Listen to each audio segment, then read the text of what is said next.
मणिपुर गांव की सुबह सच में किसी सपने से कम नहीं होती थी। हल्की ठंडी हवा, चिड़ियों की चहचहाहट और दूर खेतों से आती मिट्टी की खुशबू पूरे माहौल को सुकून से भर देती थी। गांव के लोग बहुत मेहनती थे। हर कोई सूरज उगने से पहले ही अपने काम के लिए निकल पड़ता था। लेकिन इन सब की ताकत का एक ही राज था, पंकज मिश्रा का अंगारा ढाबा। सुबह के ठीक 4 बजे, जब पूरा गांव अभी नींद में होता, तब ढाबे की रसोई में हलचल शुरू हो जाती। चूल्हे पर जलती लकड़ियों की आग, मसालों की खुशबू और बर्तनों की खनक, सब मिलकर एक अलग ही माहौल बना देते। ढाबे का मालिक था पंकज मिश्रा, लेकिन असली जादूगर था उसका बावर्ची मोहन। मोहन रोज सुबह 4 बजे उठकर काम शुरू कर देता। वह बड़े ध्यान से मसाले पीसता, चिकन और मटन को अच्छे से धोता और फिर उन्हें खास मसालों में पकाने के लिए तैयार करता। उसी समय उसका मददगार गोलू भी आ जाता। अरे गोलू, आज प्याज और टमाटर थोड़ा ज्यादा काटना, आज रविवार है, भीड़ बहुत होगी। ठीक है भैया, आप जैसा कहो वैसा ही करूँगा। आज तो मजा आ जाएगा। धीरे धीरे सुबह के 6 बजते ही ढाबे पर लोगों का आना शुरू हो गया। किसान, मजदूर और गांव के बुजुर्ग सभी एक ही जगह जुटने लगे। पंकज जल्दी जल्दी अंदर आया और बोला, अरे मोहन, जल्दी 2 प्लेट चिकन करी और 1 मटन करी चावल के साथ तैयार कर। बस मालिक, 2 मिनट, अभी तैयार करता हूँ। कुछ ही पलों में गर्मा गर्म चिकन और मटन की खुशबू पूरे ढाबे में फैल गई। पंकज ने प्लेटें उठाईं और ग्राहकों को परोस दी। एक ग्राहक ने पहला निवाला लेते ही आंखें बंद कर लीं और बोला, अरे भाई पंकज, ऐसा नॉनवेज नाश्ता हमने पूरी जिंदगी में नहीं खाया। ये तो शरीर में सीधी ताकत भर देता है। सच बताओ, इसमें ऐसा क्या डालते हो? इतना स्वादिष्ट कैसे बनाते हो? अरे भाई, ये हमारे परदादा की सीक्रेट रेसिपी है। इसी वजह से इतना लाजवाब बनता है और इसे मेरे अलावा कोई बना भी नहीं सकता। उसी बीच गोलू ने बाहर की बात सुन ली थी। गोलू को यह सुनकर अजीब लगा। वह तुरंत अंदर गया और मोहन से बोला, अरे मोहन भैया, बाहर मालिक क्या बोल रहे हैं पता है? कह रहे हैं कि ये सारा नाश्ता वो खुद बनाते हैं और उनके अलावा कोई बना ही नहीं सकता। अरे गोलू, जाने दे, बोलने से क्या होगा? हमें पता है ना कि मालिक को बनाना आता है या नहीं। बाहर ढाबे पर ग्राहकों की भीड़ और बढ़ती जा रही थी। तभी गांव के मुखिया जी ढाबे पर आ पहुँचे। पंकज ने उन्हें देखते ही मुस्कुराते हुए कहा, अरे आइए आइए मुखिया जी, बड़े दिनों बाद आना हुआ आपका। अरे क्या करे पंकज, थोड़े काम से बाहर गया था, लेकिन तुम्हारे नाश्ते को बहुत मिस किया। अरे बैठिए, अभी आपकी पसंदीदा मटन पूरी लेकर आता हूँ। वह तुरंत अंदर गया और जोर से बोला, अरे ओ गोलू, जल्दी गरम गरम पूरियां तल, मुखिया जी आए हैं। गोलू ने जल्दी जल्दी पूरियां तलनी शुरू कर दी और मोहन ने खास मसालों में तैयार मटन करी प्लेट में सजाई। कुछ ही देर में पंकज गर्मा गर्म मटन पूरी लेकर मुखिया जी के सामने पहुंच गया। मुखिया जी ने जैसे ही नली वाला मटन का एक टुकड़ा खाया, उनकी आंखें चमक उठीं। वाह भाई वाह पंकज, ये नली वाला मटन खाकर दिल को एकदम सुकून मिल गया। अरे मुखिया जी, ये मटन खास मसालों से बनता है, तभी तो इतना स्वाद आता है। सच में पंकज, तुम कमाल का नॉनवेज नाश्ता देते हो। उसी समय एक अनजान आदमी ढाबे पर आया। उसके कपड़े साधारण थे, लेकिन आंखों में बेचैनी साफ दिख रही थी। वह सीधे पंकज के पास गया और बोला, सुनो, यहाँ पर कोई मोहन नाम का लड़का काम करता है क्या? पंकज ने उसे शक भरी नजरों से देखा। हाँ करता है, लेकिन क्यों? क्या काम है? तभी पीछे से मोहन आ गया। उस आदमी को देखते ही वह चौंक गया। अरे छोटे, तू यहाँ कैसे आया? दोनों थोड़ी देर अलग जाकर बात करने लगे। गोलू और पंकज दूर से बस उन्हें देख रहे थे। पंकज के मन में सवाल उठ रहे थे, लेकिन उसने कुछ नहीं कहा। शाम होते होते ढाबा बंद करने का समय आ गया। पंकज गल्ले पर बैठा हिसाब देख रहा था। तभी मोहन उसके पास आया। मालिक, एक मुसीबत आ गई है। मुझे आज ही गांव वापस जाना होगा। पंकज एकदम चौंक गया। क्या? अभी? अरे ऐसा कैसे हो सकता है? अगर तुम चले गए तो यहाँ खाना कौन बनाएगा? तब तक आप बना लीजिए मालिक, आपको भी तो आता है ना बनाना। यह सुनते ही पंकज थोड़ा घबरा गया। उसके चेहरे पर चिंता साफ दिख रही थी। वह कुछ बोल ही नहीं पाया। मालिक, गोलू है आपकी मदद के लिए, आप चिंता मत कीजिए। यह सुनकर पंकज के मन में थोड़ी राहत आई। उसने सोचा, गोलू को तो सब आता ही होगा। अगली सुबह रसोई में पंकज और गोलू थे। चूल्हे जल रहे थे। चल गोलू, पहले मटन बना, उसे पकने में टाइम लगेगा। मालिक, मुझे बनाना नहीं आता, मैं तो बस आपकी मदद करूंगा, बनाना तो आपको ही होगा। क्या? तुझे भी नहीं आता? अब पंकज के पास कोई रास्ता नहीं था। उसने जैसे तैसे मसाले पानी में डाले और मटन चिकन पकने के लिए रख दिया। गोलू ने किसी तरह चावल और पूरियां तैयार कर दी। कुछ देर में गांव वाले आकर बैठ गए। पंकज ने जल्दी जल्दी सबको नाश्ता परोस दिया, लेकिन जैसे ही पहले ग्राहक ने निवाला लिया, वह अचानक रुक गया। अरे पंकज, ये मटन बनाया है या अचार? इतना नमक कौन डालता है? और ये चिकन, इसमें तो कोई स्वाद ही नहीं है। आज क्या हो गया? अरे आज नए मसाले इस्तेमाल किए हैं, इसलिए थोड़ा गड़बड़ हो गई। कल से सब ठीक हो जाएगा। लेकिन लोग निराश होकर चले गए। मालिक, अब कल क्या करेंगे? आज तो सारा मटन चिकन वेस्ट हो गया। समझ में नहीं आ रहा गोलू, लेकिन 2 से 3 दिन में मोहन वापस आ जाएगा। तब तक हमें किसी तरह लोगों को अच्छा नाश्ता देना होगा।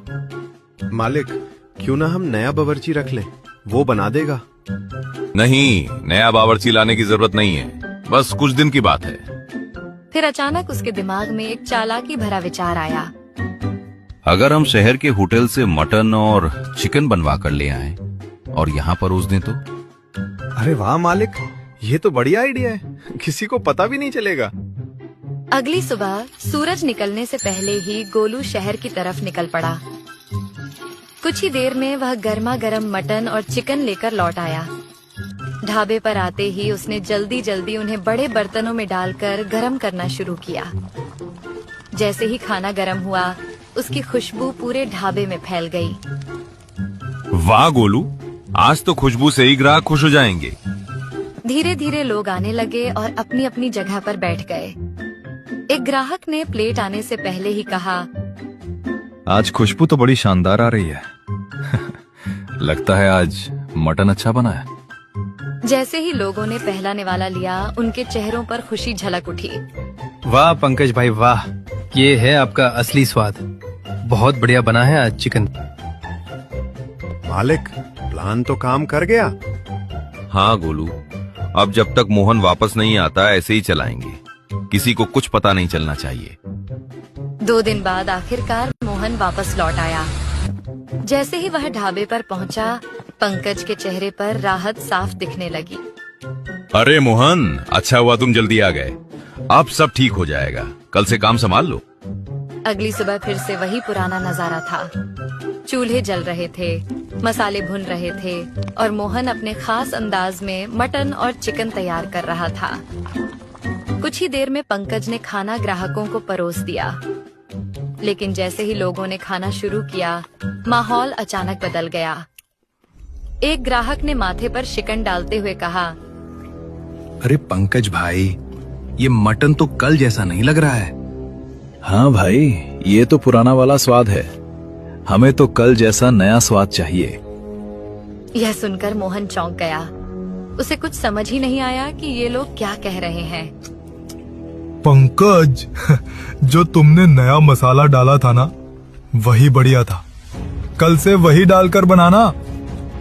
पूरा दिन लोग आते रहे और यही बात दोहराते रहे। मोहन अंदर खड़ा सब सुन रहा था। उसके मन में सवाल ही सवाल थे। शाम को ढाबा शांत हो गया। पंकज गल्ले पर बैठा सोच में डूबा था। तभी मोहन और गोलू उसके पास आए। क्या हुआ मालिक, बहुत परेशान लग रहे हो। क्या बताऊं मोहन, तुम्हारे जाने के बाद हमने शहर से मटन और चिकन लाकर लोगों को खिलाया था। अब सबको वही स्वाद पसंद आ गया है। तो मालिक, आप शहर से ही खाना लाया करो, मैं कोई दूसरा काम ढूंढ लूंगा। अगले दिन सुबह सुबह गोलू फिर शहर की तरफ निकल पड़ा। अब यह उसका रोज का काम बन चुका था। वह शहर के होटल से तैयार मटन और चिकन लाता और उसे अंगारा ढाबे पर गरम करके गांव वालों को परोस देता। गांव वाले भी बड़े खुश थे। लेकिन एक दिन गांव का एक आदमी सुबह खेत की तरफ जा रहा था। तभी उसने गोलू को शहर की तरफ जाते देखा। ये गोलू रोज सुबह शहर जाकर क्या लाता है? आज पता लगा कर ही रहूंगा। कुछ देर बाद गोलू होटल से जैसे ही वह ढाबे पर पहुंचा, वह गांव वाला अचानक सामने आ गया। अरे गोलू, क्या लेकर आए हो इतनी सुबह सुबह उस थैले में? गोलू घबरा गया। कुछ नहीं, तुम जाओ यहाँ से। मुझे सब पता चल गया है। तुम लोग शहर से होटल का नाश्ता लाकर हमें यहाँ बेचते हो। अभी जाकर पूरे गांव को बताता हूँ। तभी पीछे से पंकज वहाँ आ गया। अरे सुनो, किसी को कुछ मत बताना, जो मांगोगे वो देंगे। वह आदमी थोड़ा सोचने लगा। अगर ऐसा है तो मुझे रोज मुफ्त में नाश्ता खिलाना होगा, कभी पैसे नहीं लोगे। ठीक है, बस ये बात किसी को पता नहीं चलनी चाहिए। कुछ दिनों तक सब ठीक चलता रहा। ढाबा पहले से ज्यादा कमाई कर रहा था। लेकिन एक दिन अचानक सब बदल गया। उस सुबह गोलू रोज की तरह शहर गया जरूर, लेकिन कुछ देर बाद खाली हाथ वापस लौट आया। अरे क्या हुआ, खाली हाथ क्यों आए हो? मालिक, शहर के सारे होटल बंद हो गए हैं। क्या? पर क्यों? गैस नहीं मिल रही, इसलिए किसी होटल में खाना नहीं बन रहा। ये सुनते ही पंकज के होश उड़ गए। बाहर ग्राहकों की भीड़ लगी हुई थी। अरे पंकज भाई, जल्दी नाश्ता लाओ, काम पर जाना है। अब क्या करे गोलू, बाहर इतने ग्राहक बैठे हैं, उन्हें क्या जवाब देंगे? धीरे धीरे पूरा ढाबा खाली हो गया। पंकज उदास होकर गल्ले के पास बैठ गया और गोलू तुरंत गांव में मोहन को खोजने निकल पड़ा। वह हर गली, हर चौपाल और हर खेत में गया, लेकिन मोहन कहीं नहीं मिला। काफी देर बाद थका हारा वापस ढाबे पर लौट आया। उधर दूसरी तरफ मोहन अपने गांव में अपनी माँ के साथ बैठा था। वह सोच में डूबा हुआ बोला, माँ, एक बात समझ नहीं आ रही। उन होटल वालों के मटन चिकन में ऐसा क्या होता है कि उनका स्वाद मेरे बनाए खाने से भी अच्छा लगता है? बेटा, होटल वाले मटन और चिकन को पूरी रात मसालों में मिलाकर रखते हैं, फिर सुबह उसे धीमी आंच पर पकाते हैं। इससे मसाले अंदर तक उतर जाते हैं और स्वाद दुगना हो जाता है। तो मुझे फिर से वापस काम पर जाना होगा। इस बार ऐसा मटन चिकन बनाऊंगा कि लोग उंगलियां चाटते रह जाएंगे। अगली सुबह मोहन तुरंत गांव के लिए निकल पड़ा। वह सीधा अंगारा ढाबे पर पहुंचा, लेकिन वहां पहुंचकर चौंक गया। ढाबा बंद था। न चूल्हा जल रहा था, न कोई ग्राहक था। अरे, आज ढाबा बंद कैसे है? आज तो रविवार है, सबसे ज्यादा भीड़ होनी चाहिए थी। वह तुरंत पंकज के घर की तरफ भागा। मोहन को देखकर पंकज के मन में उम्मीद लौट आई। अरे मोहन, बहुत अच्छा हुआ तुम आ गए। हमारा ढाबा बहुत बड़ी मुसीबत में है। क्या हुआ मालिक, और ढाबा बंद क्यों है? तब पंकज ने उसे सारी बात बता दी। इतने में गोलू भी वहां आ गया। जैसे ही उसने मोहन को देखा, उसके चेहरे पर खुशी लौट आई। अब मोहन भैया आ गए हैं मालिक, अब हमारा ढाबा फिर से चल पड़ेगा। उस रात मोहन और गोलू ने मिलकर मटन और चिकन को अच्छे से सारे मसालों में मिलाकर बड़े बर्तनों में रख दिया। अरे मोहन भैया, क्या इसे अभी पकाना है? अरे नहीं रे गोलू, ये तो कल सुबह ही पकेगा। फिर अभी मसाले क्यों लगाए? कल मटन खाकर बताना कैसा बना है, फिर सब समझ में आ जाएगा। अगली सुबह कई दिनों बाद ढाबे की रसोई फिर से पुराने जोश से भर गई। चूल्हे जल रहे थे, मसाले भुन रहे थे और मोहन धीमी आंच पर मटन और चिकन पका रहा था। कुछ ही देर में हवा में ऐसी शानदार खुशबू फैलने लगी कि पूरा गांव उसकी तरफ खींचा चला आया। पंकज मुस्कुराते हुए सबको खाना परोसने लगा। जैसे ही लोगों ने पहला निवाला लिया, सबकी आंखें चमक उठी। अरे पंकज भाई, ये कौन सा मसाला डाला है? इतना जबरदस्त स्वाद पहले कभी नहीं आया। ये जादू मसालों का नहीं है, ये जादू मोहन के हाथों का है। उसी की वजह से मेरा ढाबा इतना मशहूर है। यह सुनकर मोहन की आंखें भर आईं। पहली बार उसकी मेहनत को सबके सामने सम्मान मिला था। मुझे अपनी गलती का एहसास हो चुका है। आज से इस ढाबे की पहचान सिर्फ मेरा नाम नहीं, बल्कि तुम्हारी मेहनत भी होगी। उस दिन के बाद अंगारा ढाबा पहले से भी ज्यादा मशहूर हो गया और पंकज ने सीख लिया कि झूठ से नहीं, सच और मेहनत से ही असली सम्मान मिलता है। और इसी तरह कहानी का अंत यही हुआ।